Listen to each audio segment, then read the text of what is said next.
Bonjour Robin. Bonjour. Alors nous sommes au salon de Semur-en-Auxois avec Robin Walter qui a écrit plusieurs livres dont notamment Cazette Dora sur les concentrations, Von Braun sur l'ingénieur de comment s'appelle de la mission Apollo, c'est ça? C'est ça. Voilà. Et Prolongation qui parle de football. C'est ça. Ce que je présente aujourd'hui. Voilà, ceux que tu présentes aujourd'hui. Mais en fait, il y en a d'autres.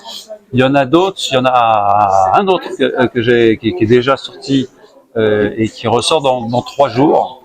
Ah, on l'a raté de peu. On l'a raté de peu, ouais. C'est même un peu frustrant parce que la plupart du temps, il y a des avant-premières sur les salons, mais là, le distributeur l'a empêché. C'est Maria et Salazar.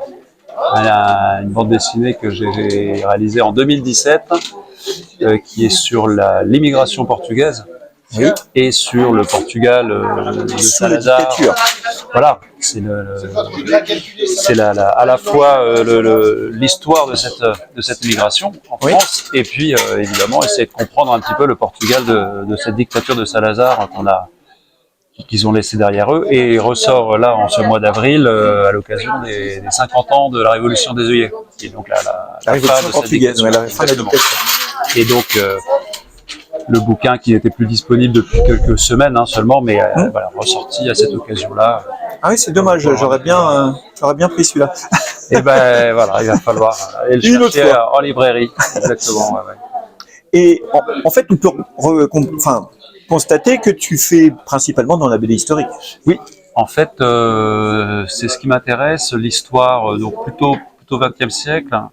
Et à chaque fois soit en y entrant par une personne proche.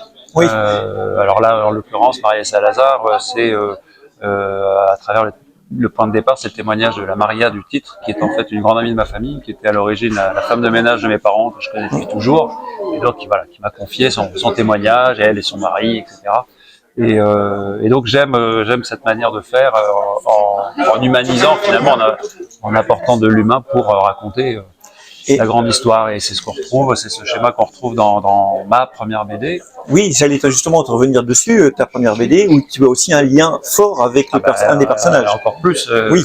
Puisqu'il s'agit là de mon grand-père, qui est un rescapé du camp de concentration de Dora, où se retrouvaient beaucoup de Français, beaucoup de résistants comme lui, qui ont donc été déportés. Et on a la chance dans la famille qu'il ait réussi à nous transmettre cette histoire de son vivant. À peu près les 10 dernières années de sa vie ont été consacrées à cette transmission au début des années 2000. Et ça a été quelque chose de... C'était pour moi je me suis pris une sacrée gifle en fait, parce que autour de ce camp Dora, il y a une grande injustice. C'est le grand camp oublié. Oui, c'est le grand camp nazi oublié. Pas connu du tout. Non, alors. Sans toi, je ne le connaîtrais pas. Ben oui, heureusement, je suis pas le seul à participer à le sortir de l'ombre. Et puis maintenant, les historiens en premier lieu font leur job depuis qu'ils le peuvent, c'est-à-dire depuis la réunification de l'Allemagne. Mais parce que Dora était en Allemagne de l'Est, vraiment pas loin de la frontière, mais était quand même de l'autre côté. Et pendant des décennies, les historiens n'avaient pas mesuré l'importance de ce site, connaissaient son existence, mais en pensant que c'était juste un petit camp annexe de Buchenwald, que tous les grands camps avaient plusieurs dizaines de camps satellites, comme ça, qui dépendaient administrativement du camp principal, et on pensait que Dora n'avait été qu'un petit commando. Et en fait, pas du tout, c'était vraiment un camp à part entière, qui à son tour avait développé tout un réseau comme ça. Et cette méconnaissance a été souhaitée par les Alliés, en fait. Il y a une sorte de complot derrière cette histoire, de cette injustice, c'est que les Alliés ont récupéré, en fait, les savants allemands, les spécialistes des fusées modernes, les V2, les V2 allemandes, qui sont les mères de toutes les fusées d'aujourd'hui. Oui.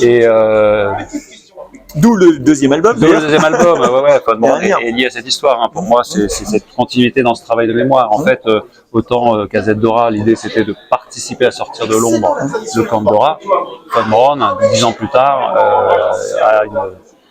il y a une volonté d'expliquer pourquoi Dora a été cachée. En effet, c'est la réussite de ces savants allemands qui ont eu des brillantes carrières dans les différents programmes aérospatiaux. Alors, Von Braun aux États-Unis, c'est le cas le plus incroyable, celui qui a été glorifié pour ça. C'est vraiment un cas, à part hein, parmi ces criminels de guerre qui ont échappé à la justice et qui ont œuvré ensuite dans leur domaine. Mais lui, en plus, il a été glorifié pour ça. C'était quelqu'un vraiment de très très médiatique. Tout l'Occident, tous les Américains le connaissaient. C'était vraiment. Oui, son passé était connu, quoi. Alors justement, je rencontre encore beaucoup de gens qui me disent Von Braun, on connaît ces zones d'ombre. En fait, la plupart du temps, j'ai affaire à des gens qui sont en quelque sorte victimes de la propagande américaine. Pendant des décennies, on racontait un récit très très édulcoré. Et souvent, on savait qu'il avait évidemment fait les V2 pour Hitler, et on savait qu'il avait été membre du parti nazi. Et souvent, on pense que ce sont ça, ces zones d'ombre. Et en fait, ce que le grand public du vivant de Von Braun ne savait pas, c'était son rapprochement à la SS, où là, ça commençait à se compliquer un peu plus, et surtout sa responsabilité première dans le camp de concentration de Dora, qui est un camp qui n'aurait pas existé sans les choix de Von Braun de confier la production à la main-d'œuvre concentrationnaire. Alors, pour revenir sur Dora, parce que moi, ce qui m'a surpris, c'est que dans l'imaginaire collectif, les camps de concentration, c'est camps de concentration juifs. Et ton grand-père n'était pas juif. Non, alors justement, ça c'est l'imaginaire collectif depuis une trentaine d'années. C'est-à-dire qu'on est en effet dans une période de surreprésentation de la Shoah, et je prends tous les guillemets nécessaires, et aussi c'est malheureusement un sujet encore trop sensible. Oui, c'est un sujet très sensible, mais moi c'est pas par rapport d'expliquer qu'en fait qu'Auschwitz prend trop de place entre guillemets dans la production culturelle, prend trop de place dans l'enseignement, et tout vient justement du problème d'Auschwitz, qui est évidemment le grand camp, mais qui est surtout un camp très particulier, qui allie à la fois le sujet de la Shoah, de l'extermination juive, mais aussi celui des camps de concentration. Et ce sont en fait deux sujets différents. Il faut bien avoir en tête que les centres de mise à mort, c'est un sujet qui n'arrive que très tard dans la guerre, en 1942, quand les nazis décident d'organiser de manière massive l'assassinat des Juifs. Mais à ce moment-là, les camps de concentration existent déjà depuis 10 ans. Dès qu'Hitler arrive au pouvoir en 1933, il ouvre tous ces camps les uns après les autres pour y enfermer tous les opposants. Les homosexuels aussi. Les homosexuels, mais les gitans. Les gitans, et puis tous les opposants, les communistes allemands, etc. Et puis les opposants avec la guerre ensuite sont arrivés de l'étranger. Et évidemment, les résistants, par exemple, français, se sont retrouvés dans ces camps. Donc ton grand-père était titre de résistant, c'est ça? Exactement. Voilà. Et exactement. Et dans ces camps, l'idée c'était d'utiliser cette main-d'œuvre pour faire tourner les usines, puisqu'il y avait des soucis de main-d'œuvre. Tous les hommes étaient sur les différents fronts. Et évidemment, dans des conditions très très économiques, puisqu'elles étaient pas payées. Non seulement c'était pas payé, ils n'étaient pas nourris, ils étaient très très mal logés, des conditions d'hygiène terribles, et puis avec des cadences de travail infernales. Et là, au sens vraiment propre. C'est ça. Et on était dans cette, donc il y avait une souffrance terrible qu'on ne retrouve pas dans les camps d'extermination par la suite, puisque les Juifs n'avaient pas le temps de souffrir, ils étaient exterminés tout de suite. Et puis c'est évidemment le sujet, c'est le sujet de la déportation de répression du côté des résistants, et non pas celle liée à la race juive. C'était des familles qui étaient déportées. On sent que tu maîtrises à la fois le sujet pleinement et que tu es un peu investi dedans, quoi. En fait, on fait pas ces sujets-là par hasard. Il y a une vraie volonté de transmettre cette histoire. Dès le départ, face à cette injustice de ce camp méconnu, en fait, moi, j'ai traversé les années 90 au collège-lycée. À ce moment-là, mon grand-père ne nous avait pas encore raconté son histoire. Et tout ce qu'on savait, c'était ce nom, Dora.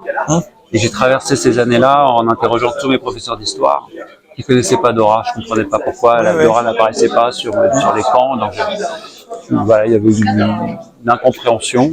Et puis comme mon grand-père nous a tout raconté, je reviens à cette gifle que je me suis prise. Il y a cette injustice qui a donné cette révolte. Moi, dans le même temps, j'orientais mes études vers le graphisme, vers la BD, et c'était une évidence qu'il fallait raconter cette histoire. La BD était déjà en train de prendre ce virage où on pouvait raconter ce genre de trucs, quoi. Donc ça a été une évidence pour moi. Et après, en fait, c'est une logique d'aller dans les écoles. Je suis très régulièrement invité par les professeurs d'histoire, surtout tous ceux qui avaient l'habitude d'inviter, de faire venir des témoins dans les écoles. Malheureusement, ils sont plus là, où ils se coupent sur les doigts d'une main. Et alors évidemment, moi j'arrive avec une alternative. Je remplacerai jamais évidemment les témoignages directs, mais j'arrive.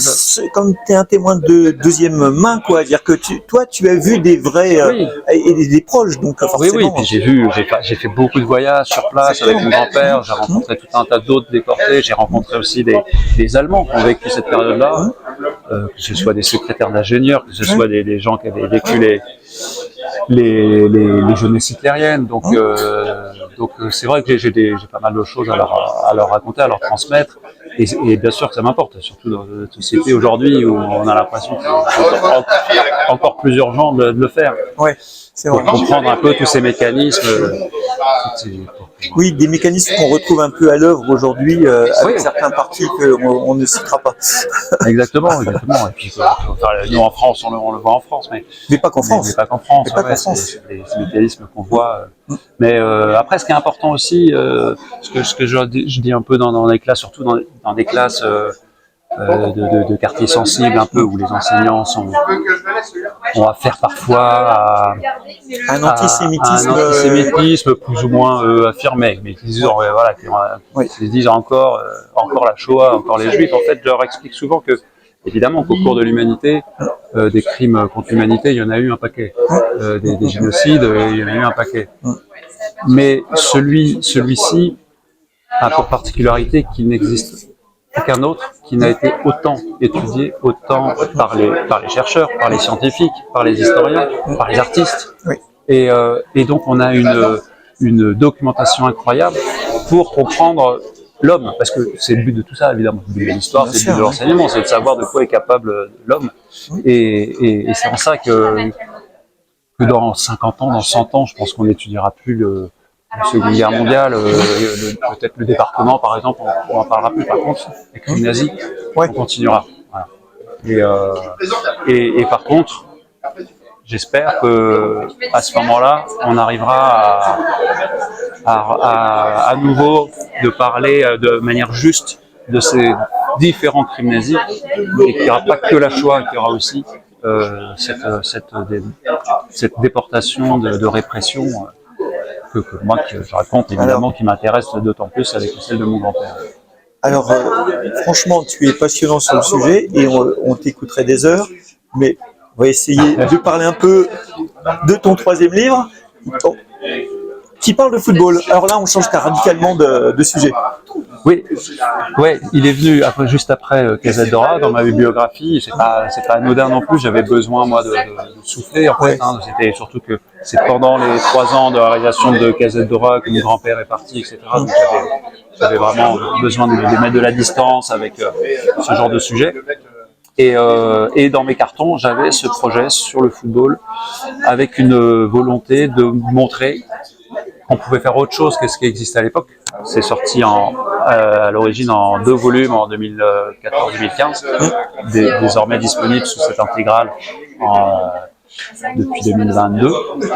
Et à l'origine, le foot en BD, c'était soit de la jeunesse, soit du divertissement. il y avait évidemment des trucs super. Moi, j'adore Bouzard, par exemple, ce qu'il a fait dans ce foot pendant longtemps. En jeunesse aussi, il y a des trucs sympas. Mais j'avais la certitude qu'on pouvait faire autre chose, qu'on pouvait avoir une réflexion sur le phénomène sociétal que le football. C'est ça qui m'intéressait. Et d'ailleurs, depuis, on commence à voir autre chose. On comprend en fait qu'on peut utiliser le sport et le foot en particulier pour parler de la société ou parler d'histoire. On voit avec des albums comme un maillot pour l'Algérie, par exemple, de Chris et Javiret. Et il y en a d'autres. Et donc, moi, c'était cette idée de faire en quelque sorte dresser le portrait du football en France, de parler des dérives du milieu, mais aussi d'en parler avec passion. Et donc, c'est ce que je fais. Concrètement, je raconte une saison de football vécue par plusieurs protagonistes qui vont être amenés à se croiser. Donc, il y a un supporter, un arbitre, un joueur, la femme d'un joueur, un journaliste. Et à travers leur regard, je dépeins une certaine vision du football pro en France. Et donc tu es amateur de foot? Je suis amateur de foot depuis longtemps, mais j'ai très vite été intéressé par l'aspect sociologique du foot, quoi. Ouais. Voilà. Et j'ai été lecteur, par exemple, pendant longtemps de SoFoot, qui avait cette particularité de sortir du terrain. Oui, de faire un pas de côté par rapport à... Et du coup, moi, je sais que j'ai appris tout un tas de choses. Ça m'a permis, SoFoot m'a permis de m'éclairer sur tout un tas de choses qui étaient assez troubles, de par moi, soit l'enseignement que j'avais reçu ou de la production culturelle que j'avais reçue.